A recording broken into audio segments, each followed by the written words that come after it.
Hi, this is Linda with 60 Seconds of STEM.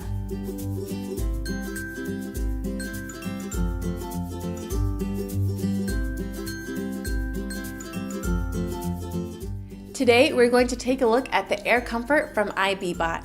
It is an engaging way for students to practice taking measurements and graphing data.